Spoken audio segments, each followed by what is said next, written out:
Урматтуу телекөрүүчүлөр, барыңыздарга мыкты маанай каалайлы. Азыр эгерде маанайыңыз бир аз чөбүн болгон болсо, сөзсүз түрдө маанайыңыз көтөрүлөт деп сиздерге кепилдик беребиз. Себеби биздин студиябызга келген коноктор азыр өзгөчө мыкты таланттар менен сиздер менен бөлүшөт. Ооба. Анда биздин студиябыздагы ардактуу конокторубузду тааныштырып өтөлү. Токтогул Сатылганов атындагы Улуттук филармониянын алдындагы Алымкул Үйсөнбаев атындагы мамлекеттик эл шайырлары тобу бизде конокто. Топтун жетекчиси Максат Кулоев, ырчысы Кылыч Бекишев жана красавчиги дешти Азамат Сарыбаев. Кош келиңиздер.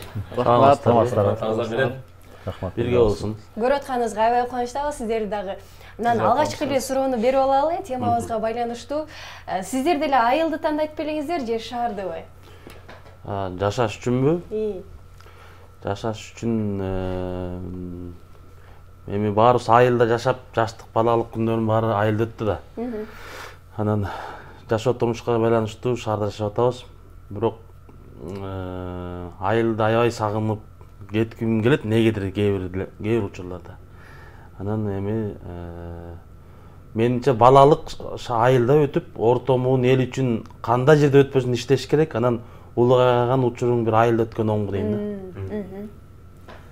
Туура айтат Максат, баягы ааламга жол айылдан башталат деп койт эмеспи? Баарыбыз ушу айылда чоңоюп, айылдын абасын жутуп, анан ушундай талантыбыз менен ушу шаарда келип иштеп атканыбыз маалым.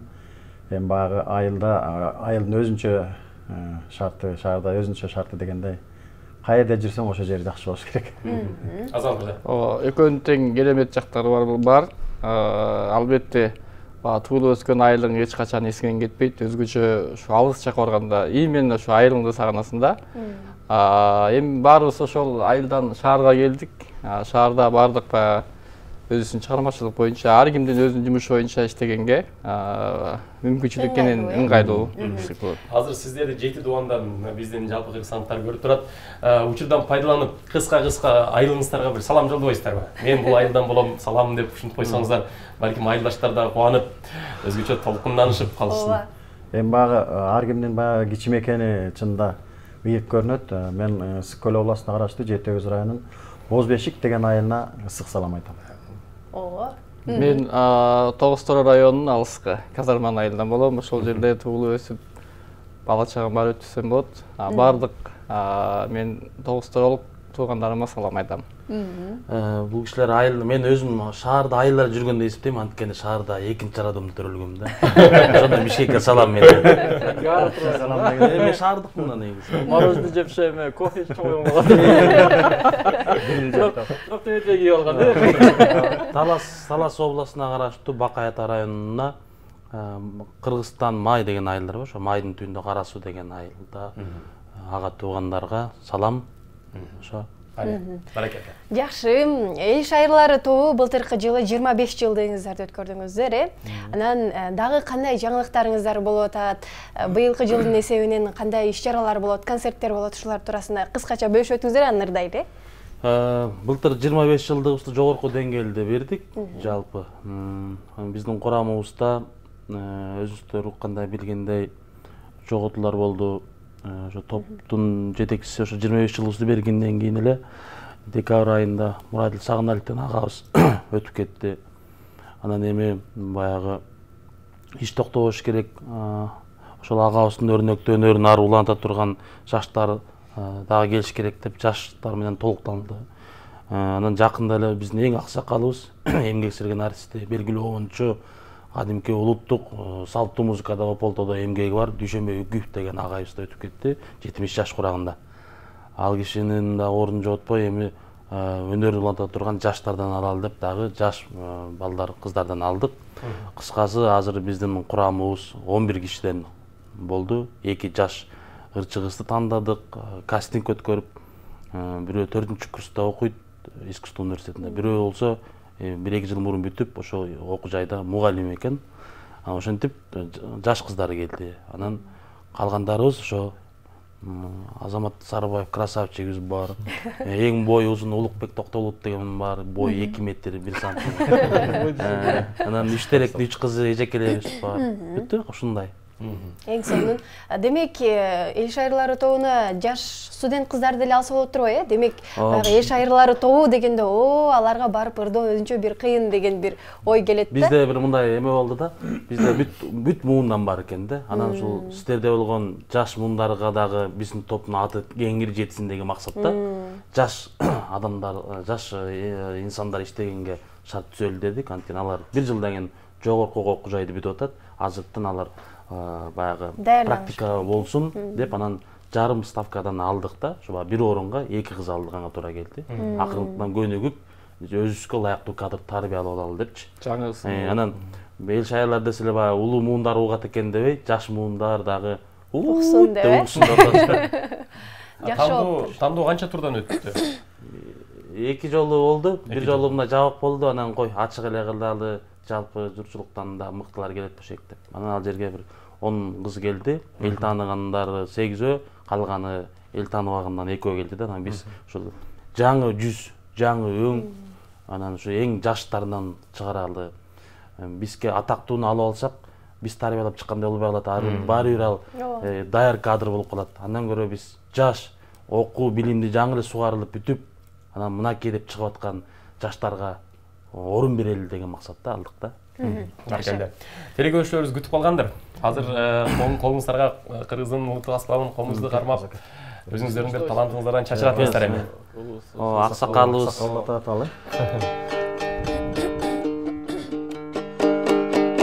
Эми биз баягы чоң устаттардан үлгү алдык. Ошол устаттарыбыздын ырларын аткарып берейин.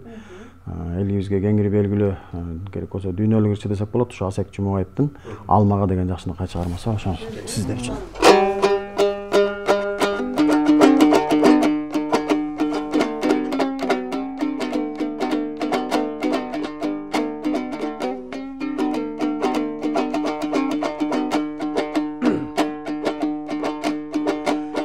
Езилеп ұшып сен тұрсаң, ой мүміліп аққа жарасып, аралай басып мен барсам жең алмалы бақ қой жанасып.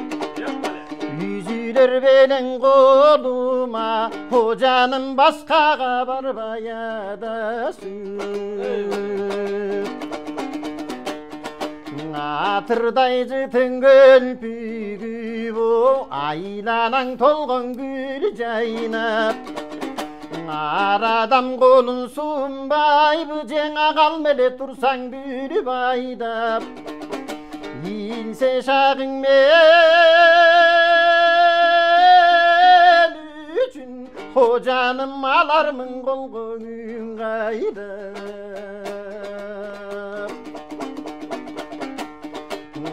Қалма сенің урматта бо, алып бір жүрсем жаныма.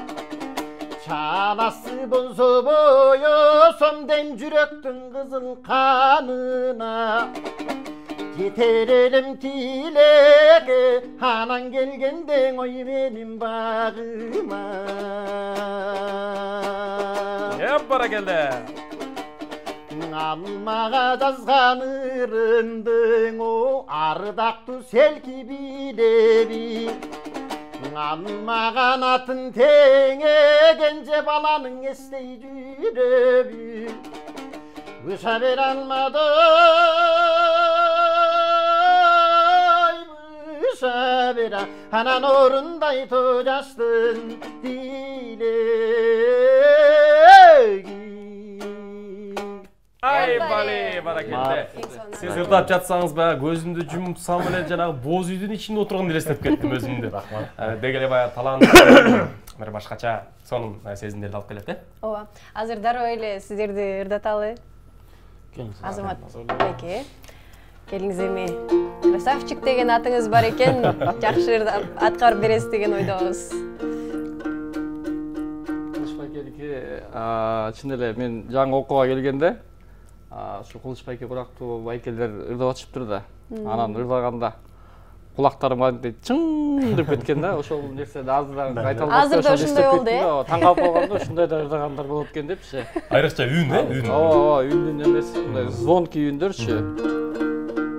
Анан мен эми лирикалык ырлардан ырдап берейин. Жакшы болот. Ойлонтойн эми баарыңарды. Алар Басчы атасын ойлойсуңбу деген жакшы чыгармасы бар. Ошону көрейин.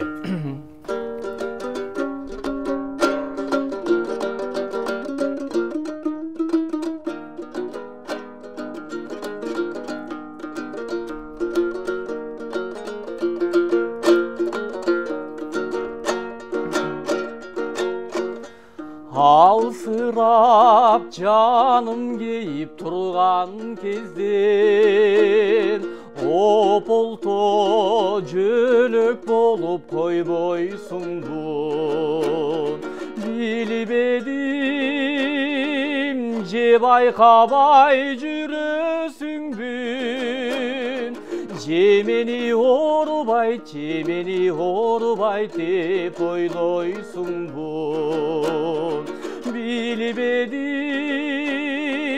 же байкабай жүрөсүңбү же мени оорубайт деп ойлойсуңбу муң калып муунум бошоп турган кезде күн болуп кабактачып койбойсуңбу билбедим же байкабай жүрөсүңбү же мени кейбейт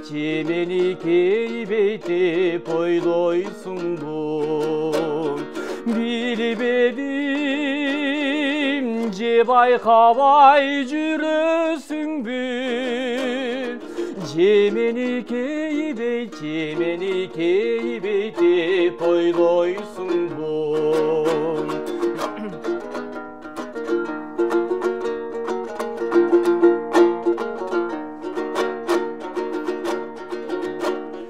сезимдер толкуп ташып турган кезде сен мага жылуу сүйлөп койбойсуңбу байкабай же түшүнбөй жүрөсүңбү же мени сүйө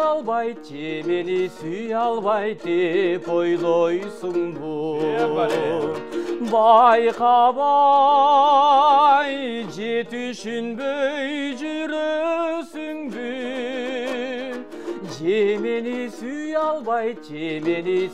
албайт деп ойлойсуңбу же мени кейбейт же мени сүйө албайт деп ойлойсуңбу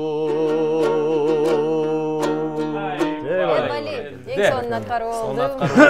Анан ушул ырдырда атканыңызда баягы кээ бир ырчылар бир аз мындай сөздү айтып атканда туура эмес айтып калабы же мен бир нерсени байкадым да, кече жакында Назми Байзакова эжекебиз ырдап чыкты. Сиз ырдагандай ырдап чыкты. Толкуп ташып деп мындай толкуп ташып деп ырдаса башкалар толкуп ташып деп мынтип ошол жерге. Демек туура вариант ушул экен демек, э? Ушул эле болуш керек. Буга чейин мисалы ташып мындай сөздүн айтылышына жараша. Сөздүн айтылышы. Ошондо уп келебиз. Ташып дегенде анда ташыбай калгандай болуп калат. Жакшы. Максат байке, айтсаңыз, негизи баягы ушул эл шайырлар тобунун жетекчиси катары дегендей, ырчыларга жетекчи болгон кандай өзү? Кыйынбы, оорбу, же жеңилби ырдап? Негизи оор болот, анткени дайыма эле сахнада, жакшылыктарда, салтанаттуу кечелерде бирге жүргөн. Негизи эле адам чыгармачылыгында өтө жан дүйнөсү назик болот да. Анан бирөөнүн көңүлүн оорутуп алуу, өзгөчө чыгармачылык кишинин көңүлүн оорутуп алуу бул өтө тозок иш да. Өтө анан өзүң үйгө оролуп жейсиң ичиңен кана жаман болосуң, кыжалат болосуң, көңүлү калып калды, тигиндей болуп калды деген ойлор келет да. Ошондуктан өтө эле оор, анан бирок айла жок. Согуш учурунда ушундай болот дегенде эчтейсиң. Анткени бизге башка чөйрөдөн келип чоң боло албайт. Анткени ал чыгармачылык ашкананы түшүнбөгөндөн кийин ал сөзсүз дагы кеби дагы өтпөй калышы мүмкүн. Ошондуктан туура келет иштегенге. Ошо. Канча болду жетектегениңизге? 1 жылдан ашты. 1 жылдан ашты. Негизи эле кандай жетекчисиздер кыскараак айтып кетпейсиздерби? Эми баягы өзү айтып аткандай, баягы жетекчилик орунду баягы жет өлчөп бир кес деген сөз бар го. Анан биз баягы арабыздан ошол жоготуп алуу көп болуп, ошол Мурадилди жоготуп алгандан кийин ошол тандоо кыйын болду бизгечи. Анан максат бизге ошо келип иштеп атканына 1 жылдай болуп калган, Мен 1 жыл болду. Анан эми аксакал деп мага сунушталган негизи. Анан мен айттым, мен баягы кичине ден соолугума байланыштуу кыйын болуп калат деп мен максатты сунуштадык. Анан коллектив кабыл алды негизи. Анан эми баягы максатта өзү көп элдерди башкарып тамбада болуп жүргөн жигит, чыгарма төрт тарабы өтөп келишкен жигит деп, анан эми жашыраак, энергичный деп анан максатты тандап алдык бир добуштан да. Анан эми тандап алгандан кийин ошол жетекчиге бардыгыбыз баш ийүүгө милдеттүүбүз. Кандай сөз айтса дагы, бирок өзү айткандай, баягы адам менен мамиле келишүү өтө кыйын. Чынында ар кимдин характери бар. Ошонун баарын таап, ошон менен баягы сүйлөшө билген адамды жетекчи катары көрсө болот да. Азырынча жакшы жетекчи. Азамат мырза, уруш жей элексизби? Уруш жей элексизби? Жок. Мен айта кетейин. Мен келгениме 1 жыл болду элек, мен жаңы эле кирдим. Ушу максат жетекчи болгондон кийин барып калдым мен. Анан жанагы максатка ушул суроо берилгенде мен дагы күлкүм келип атпайбы? Негизи кыйын да. Жетекчи баары тең, ар бири өздөрү төбөлөрү көрүнүп калган ырчылар ал жерде. Аларды сен мындайырда, тигиндейирда деп максат мисалы айтканга даба ала албайт да. Анан баягы келбей калдың, бүгүнкү концертке барыңыз деп ошол жагынан жетектеп айтса тура болот деп ойлойм да. Анан кийин жаш болсо, мисалы жаш азыркы жана жаш кыздар ошолорго жетекчи болгон жеңилирээк деп ойлойм. Анан заслуженный артисттерди алардын ичинде максат ар биринин өзүнүн баягы деңгээлинде болгон ырчылар да. Анан кээ бир жерде кыйыныраак да болуп калат, Чогулуп анан максат кетсин деп айтса. Андай эмес, тескеринче ырдасын дейт болушуңуздар керек, Азыр анда. Анда азыр Максат Кулуевдин аткарып жаткан жакшы чыгарма.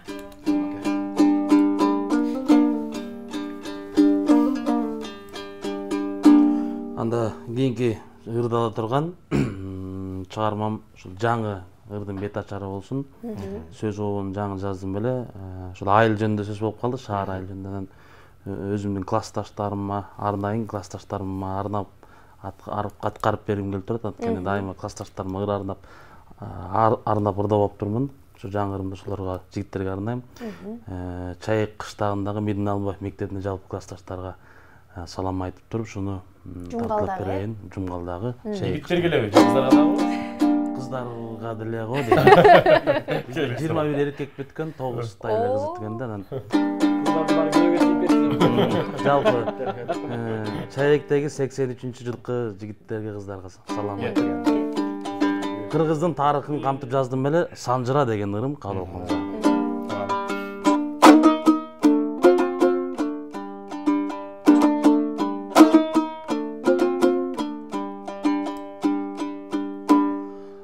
Адигине тагайдан таралганбыз, належеден аркулуктан аралганбыз.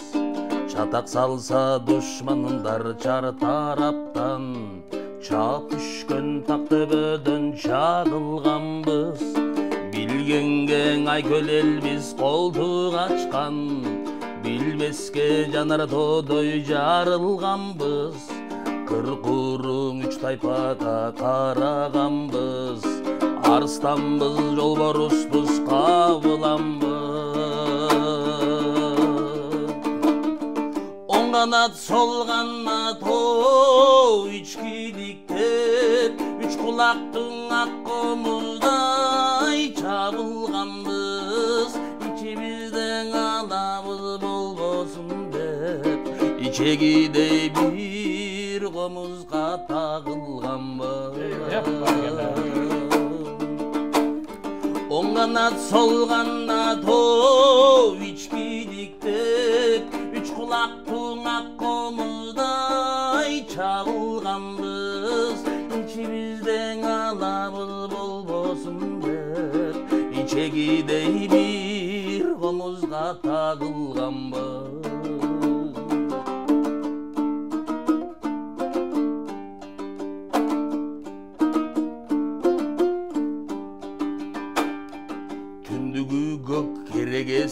толор болгон, уктары учу күндө золор болгон. Ала тоң алтын чөйчөк кыргыз туру, калкын сактап кырандар чеп коргон болгон. Кудурет көптөн сактап жерден сактап, ала тоң Алтайда да ордоң болгон. Тулаңыңда туулган тулпар чыгып, суңдуң ичкен чобур жорго болгон. Оң канат сол канат оу ичкиликтеп, үч кулактың ак комуздай чабылганбыз. Ичебизден алабыз болбосун деп, ичегидей бир комузга тагылганбыз. Оң канат сол канат ой ичкиликтеп, үч кулактың ак комуздай чабылганбыз. Ичебизден алабыз болбосун деп, ичегидей бир комузга тагылганбыз.